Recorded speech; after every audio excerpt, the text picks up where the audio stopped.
Buenas tardes, Marista. Vamos con ese segundo vídeo del día de hoy en el que hablamos de ese artículo del Mundo en el que habla de las conexiones políticas del caso Negreira. También hablaremos de que la Liga envía a competición el informe pericial de las palabras que diría o supuestamente diría Jude Bellingham a Greenwood en ese partido entre el Real Madrid y el Getafe. Y por último veremos esa carta de Víctor Font destripando a Laporta enviada a todos los socios del Fútbol Club Barcelona.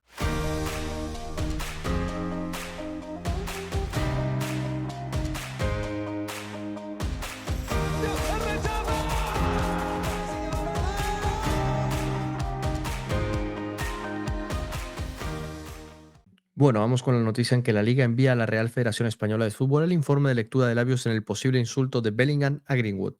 El Getafe denunció que el futbolista del Real Madrid habría llamado esta palabra de aquí, que me parece que lo he escuchado por ahí, que si la dices te van capando el vídeo, así que no la voy a leer. Aquí la tenéis, esta de aquí. A su jugador en el partido de Liga que les enfrentó en el Coliseum. La Liga ha enviado al Comité de Competición de la Federación Española de Fútbol el informe pericial de la lectura de labios del comentario de Jude Bellingham a Mason Greenwood, al que habría llamado esto de aquí, como antes hemos dicho, según el Getafe. Al término del encuentro entre el Getafe y el Real Madrid, jugado el pasado 1 de febrero, el Getafe trasladó al director del partido de la Liga una queja por este hecho en el que presuntamente Jude Bellingham habría llamado eso, en inglés, esta palabra, a su compatriota Mason Greenwood. Tras la queja del club, la Liga siguió el procedimiento habitual y solicitó un informe pericial de lectura de labios para investigar el hecho que ahora ha trasladado al Comité Disciplinario Federativo, que es el que tiene competencias para decidir al respecto.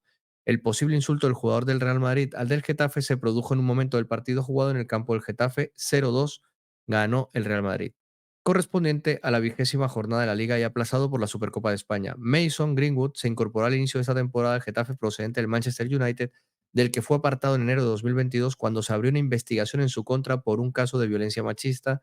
Tras una denuncia de su expareja, posteriormente se le retiraron todos los cargos, pero no volvió a jugar para el equipo inglés.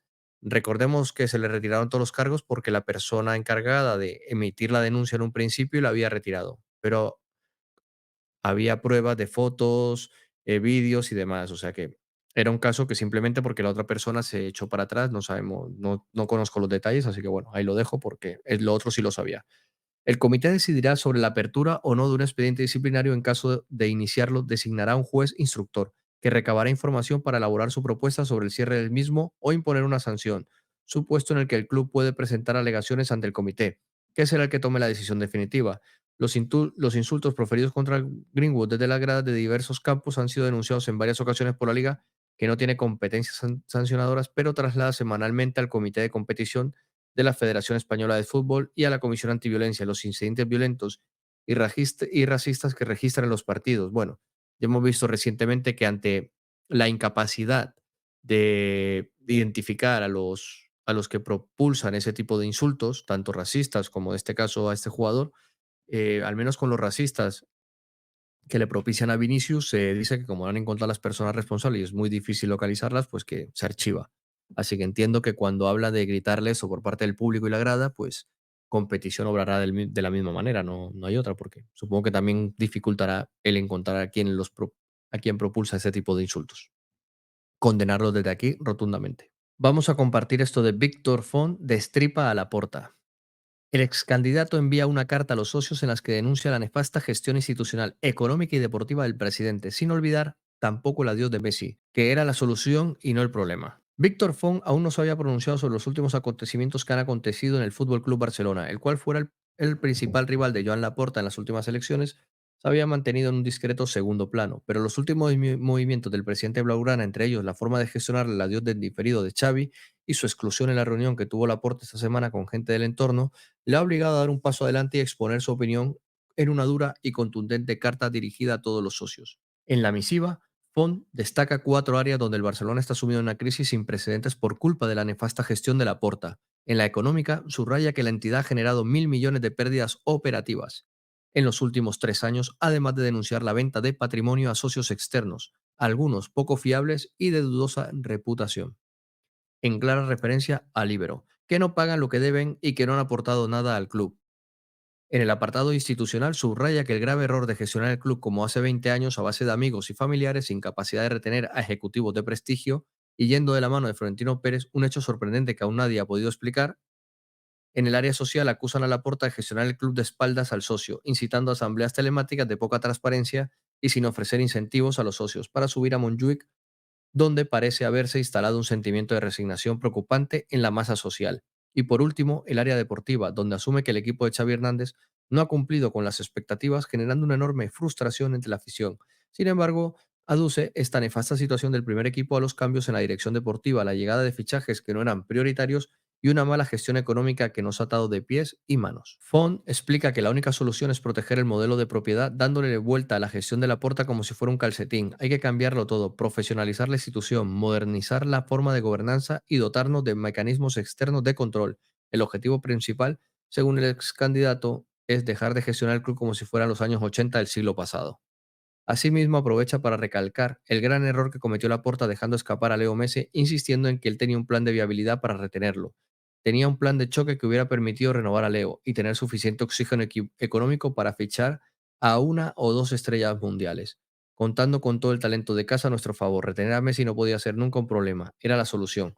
Font finaliza su comunicado anunciando que se está moviendo para crear una serie de sinergias en el entorno con el objetivo de hacer esta transformación posible, haciendo un llamamiento al socio para buscar una alternativa transversal, aglutinadora y de unidad, que esté a punto para empezar a trabajar. Bueno, aquí hago dos matices. Creo que lo de Messi era mejor que se fuera, porque me parece que desde llegado a un punto deportivamente, que era la Champions lo que más buscaba el equipo se caía año a año, estando Messi en el equipo. No era por falta de dinero, porque se le pagaba, recordemos, una auténtica barbaridad, se le sigue pagando ahora. Entonces no veo la bala de Messi, me parece más de populismo y de demagogia que de algo concreto en realidad, porque desde mi punto de vista, desde mi humilde punto de vista, creo que parte de la ruina del Fútbol Club Barcelona fue dejar que Messi cobrara lo que quisiera prácticamente, o sea, eran 150 millones brutos que cobraba del Fútbol Club Barcelona. Es una auténtica barbaridad. Por otra parte, está lo de criticar a Florentino Pérez, ir de la mano de Florentino Pérez no es malo. Tiene que ver, sin ir más lejos, que parte de los requisitos que pone para modernizar el club es algo que lleva haciendo el Real Madrid muchísimos años y siempre de la mano de Florentino Pérez. Así que quizás debería dejar de atacar un poco más al señor Florentino Pérez en ese sentido y aprender un poco de cómo se gestiona un club de esa manera tan profesional. Entiendo que él lo sabrá, pero ¿cómo que eso de ir de la mano del Real Madrid? Los que se están tirando de los pelos ahora mismo es el Real Madrid por ir de la mano del Fútbol Club Barcelona y el lastre que supone a nivel de imagen y prestigio actualmente. No hace ningún favor ir de la mano del señor Laporta ni del Fútbol Club Barcelona. Así que, por esa parte, simplemente aclararlo desde mi humilde punto de vista, como digo siempre. Y vamos con esa noticia del mundo que me parece bastante relevante, siendo el primer aniversario de haber explotado el caso Negreira, que lo trajo la SER de Cataluña. Recuerdo que lo sacó por allá en el 2023, el 15 de febrero, un año hace. Las conexiones políticas del caso Negreira, Laporta, Puigdemont y un acto de clara hostilidad. Cuando se cumple un año del mayor escándalo del fútbol español, la instrucción conecta con la política, ya que el mismo juez que pide cohecho para el presidente del Barça ve alta traición en el fugado expresidente. Hace un año, el 15 de febrero de 2023, estallaba el caso Negreira, episodio vergonzante para el Barcelona y altamente corrosivo para la reputación del fútbol español. 12 meses después, continúa la instrucción del caso, utilizado ahora en una guerra de mayor calado judicial y político. Es la guerra de la amnistía. De esta forma lo entienden algunos de sus actores, principalmente el juez Joaquín Aguirre, al señalar al mismo tiempo a Joan Laporta por cohecho y a Carles Puigdemont por alta traición.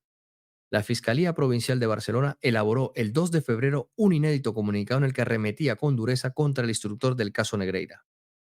Titulaba la nota de prensa lanzada una hora inusual por la noche y en vísperas del fin de semana que el Ministerio Público considera que los hechos atribuidos al señor Negreira no son cohecho. Añadía que se adhería a los recursos presentados por los investigados, Laporta y sus antecesores en el cargo, y que a José María Enríquez Negreira, ex vicepresidente del Comité Técnico de Árbitros, al que pagó el Barcelona, no se le puede atribuir condición de funcionario como ha considerado el instructor en la causa. La inusual reacción de la Fiscalía contra el juez Aguirre tenía lugar pocos días después de que éste dictara el auto que ha puesto en jaque la ley de amnistía promovida por el gobierno de Pedro Sánchez, al apuntar un delito de alta traición supuestamente cometido por Puigdemont y sus más estrechos colaboradores al entablar relaciones al más alto nivel con Vladimir Putin. El Ministerio Público dejaba en evidencia al juez al desacreditar su argumentación jurídica no solo en la causa de la trama rusa, donde insiste que no ve un solo indicio y que la actuación del magistrado es prospectiva, sino también en la que rastrea el mayor escándalo de la historia del fútbol español.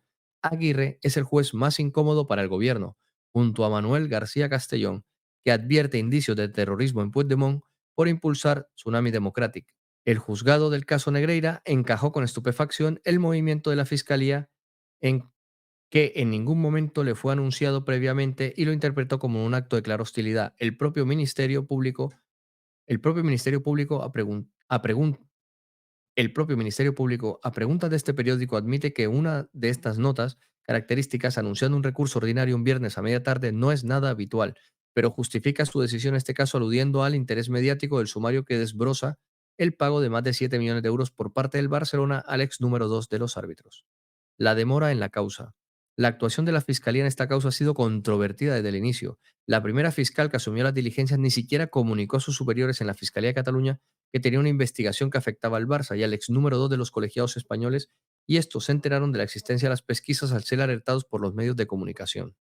Pese a las primeras e incontrovertibles informaciones, la primera de la cadena SER y el serial posterior de El Mundo, que puso sobre la mesa, entre otras pruebas, los burofaxes en los que Negreira chantajeaba al Barça amenazándole con destapar un gran escándalo si le dejaba de pagar. La Fiscalía tardó semanas en judicializar el asunto y nunca pidió la detención de los principales implicados y el registro de sus domicilios. Es más, llevó el escándalo al juzgado en forma de denuncia en lugar de recurrir al habitual formato de querella que otorga a la acusación mayor envergadura jurídica. La causa languideció durante meses estando al frente una juez, la primera que asumió el sumario, que no practicó ninguna diligencia relevante al tiempo que ocultó que su pareja era proveedora de cartelería del club azulgrana. La aparición en escena del juez Aguirre cambió el escenario al ordenar pesquisas para seguir el registro del dinero y ampliar el número de presuntos implicados. Arguye Aguirre, con una prosa llamativamente clara y directa en un magistrado que es estúpido pensar que el Barça pagó a Negreira a cambio de nada y que solo la intención de influir en los resultados deportivos explica lo ocurrido. La intervención de anticorrupción. Los titubeos de la Fiscalía de Barcelona desembocaron en la decisión de la Fiscalía Anticorrupción en Madrid de asumir la dirección de la investigación a través de sus delegados en Cataluña. El fiscal jefe llegó a abortar la pretensión de una fiscal socia del club de asumir la causa y pilota personalmente el caso desde el punto de vista técnico. Considera que es más adecuada la acusación contra el Barça por corrupción deportiva que la de cohecho y se mantiene a la espera del resultado de las indagaciones del juez que ha encargado el peso de la investigación a la Guardia Civil. A las primeras de cambio, los investigadores han concluido que el arbitraje en España no fue imparcial al estar el número 2 de los colegiados a sueldo del Barcelona. El club argumenta que era a cambio de asesoría arbitral, justificada en una serie de informes, algo que no creen ni los investigadores ni el propio juez instructor. Aguirre ha hecho comparecer ante la Guardia Civil a una veintena de árbitros. La mayoría ha confirmado la influencia y el temor que infundía Negreira mientras era la mano derecha de Victoriano Sánchez Arminio, ya que tenía la potestad de promocionar o no la carrera de los colegiados. Buena parte de ellos coincide en la evidencia que resalta el magistrado. La intención del club no era otra que la de influir deportivamente, algo que no se pudo enjuiciar y sancionar en vía deportiva por prescribir a los 3 años según la ley del deporte. No sucede de ese modo con la UEFA, que ha decidido esperar al final del proceso judicial.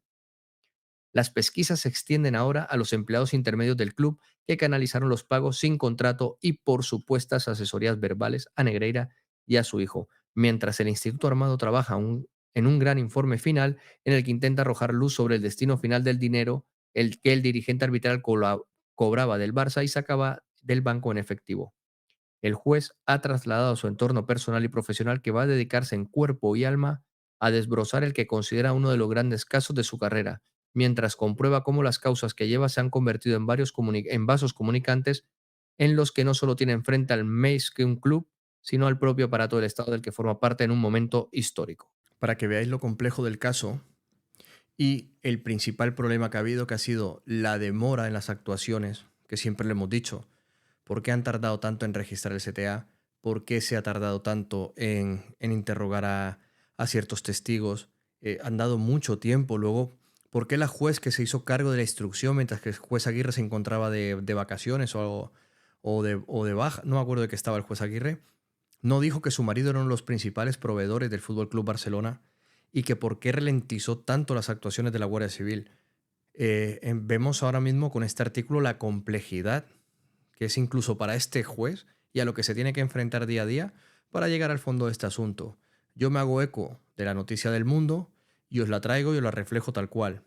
Mi opinión en este caso, al tocar temas políticos, pues me la guardo para mí, Pero en lo deportivo vemos que desde el principio lo que decíamos en la ralentización de las actuaciones de ciertos protagonistas importantísimos en esta historia, lo que ha propiciado es que ahora cueste aún más encontrar esas pruebas, cueste aún más encontrar cosas y aún así se siguen encontrando.